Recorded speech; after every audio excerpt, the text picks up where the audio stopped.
I actually don't think stocks go up over a long period of time. So I don't think indexing makes any sense because I think stock markets don't go up over long periods of time. But we can talk about that later. That's funny you say that because I have a graph from the Center of Research and Security Prices from the University of Chicago, and it clearly it's called the big picture. It clearly shows that U.S. stocks since 1926 has been the best. But why 1926?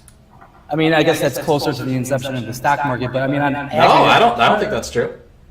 You don't think so? There have been stocks since the 1700s. There's a lot of that data. You know, I've thought about this. I've thought about this. Hold on. I've thought about this concept a little bit, right? I mean, I've traded probably $1 trillion of stocks, and it's not that clear to me that stocks go up over the long term. I think that I've seen all the same graphs. They're not inflation adjusted, right? Well, no, it actually shows inflation below the U.S. So from 1926, inflation has grown to $16 if you invested $1. And how about the composition of the indices? That's often a tricky.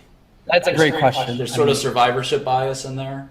Yeah, I guess they're going for blue chips, you know. Well, even with blue chips, I think there's survivorship bias because what they do is the indices they just replace the losers.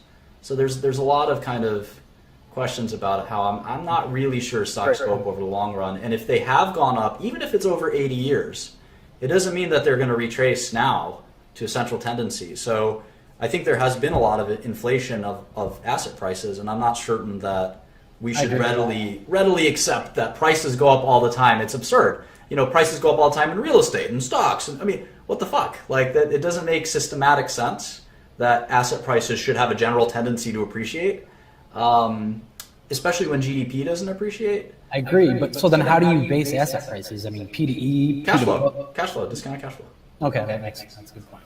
Yeah, but I love that kind of theoretical question, and just because I have a different opinion doesn't mean I'm right. You could be totally right, Chris. But next time, over the next several lessons, we're going to flesh this out more further, and I'd love for you to come back and really kind of discuss that because it's a really, really, really good question and something I've struggled with for over maybe even 2 decades on a theoretical basis. Absolutely. So thank you. Thank you.